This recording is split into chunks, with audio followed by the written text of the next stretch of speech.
Dirty. Money I will make it like dirty. Okay. I'm begging you to stop reading only self-help books. I've read a bunch of them too, and I know that there are definitely some good ones. But have you ever stopped to consider why classics have stood the test of time? Why a bunch of these books were written 500 years ago, yet they're still around today? It's because they're real. Although they are fictional, they expose very real ways of how human nature is. These are the things which actually shaped humanity, our culture, and our worldview of the people who are living now today.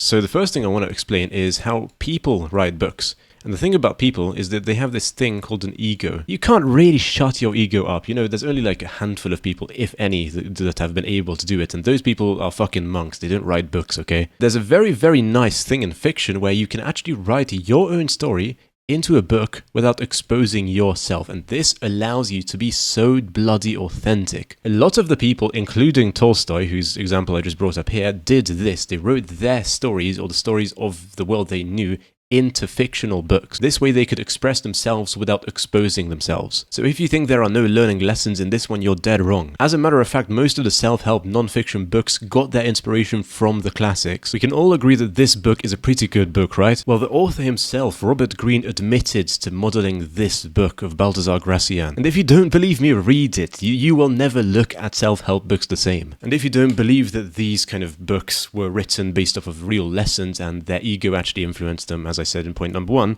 then read Tolstoy's life story and then read this book, Anna Karenina. So it should be apparent by now that the methodology is classic to non-fiction, not the other way around. To all this you might say, but you know, self-help books are so much shorter and you can get so much of a return on investment because there's so much more condensed into there. And you know, to an extent that is correct. There is definitely more information condensed into these books than into one classic. Is that really an advantage? That's the question here, because this is one of my favorite books, one of my favorite self-help books, and actually just favorite books of all time, The Diary of a CEO by Stephen Bartlett. It has 33 laws embedded into about 300 pages. I can't remember more than 3 laws off the top of my head. Now, of course, it influenced my psyche, my subconscious got infiltrated by the information, and I think maybe a bit differently, but the truth is I can't remember that much of it. It has 300 pages which have 33 lessons inside of them. And the Count of Monte Cristo, this book that's, I think, 1,000 and, well, it's about 1,200 pages long, maybe 1,300 actually.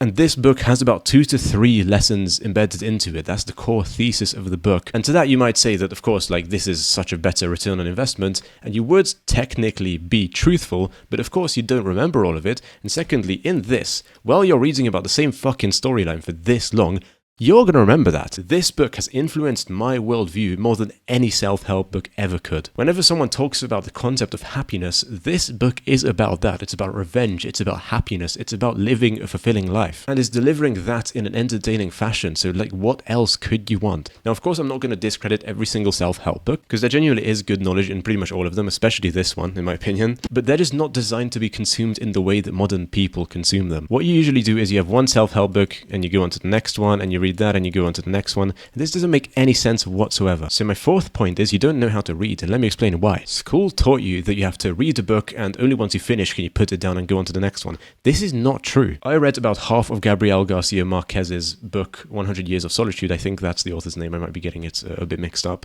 And that's an amazing book. People say that that's like a cult classic. It's like 4.5 stars on Goodreads. I didn't like it. I put it down. Just like you might not like my Russian literature, and that's fine. You could read a book to about, I don't know, 40% of its contents and just decide that it's not for you and just go on to the next one from there. If you find a book that you really like, just keep reading it. The War of Art is one of my favorite self-help books of all time, and I've read it about 5 times by now, and I learned something every single reread. Furthermore, if the books I've shown you are pretty scary, which they can be because they're very, very long, you might want to start with one of these. This is still Tolstoy, by the way. It's The Death of Ivan Ilyich, and it's one of my favorite books of all time, if not the favorite book of all time, and it's like 50 pages in total. So whenever a book gets boring, or let's just say there's like a section of it that gets boring, because, you know, even the Monte Cristo and Anna Karenina did a whole lot of that, you can kind of get a gist of this if you're like an experienced reader. You know, you get introduced to a paragraph that, you know, A is happening here, something's happening, etc., etc., and they're kind of dragging the story on, they're taking ages to describe something. You could be like, listen, I don't think this is integral to the story, I'm not really interested by this, and you could just skim ahead, and that's totally fine as well. If you find that, oh shit, we're already on B, you might want to go back a bit and you can like go from there, but that's totally fine. You don't have to read like in fucking school according to a curriculum. You're no longer there.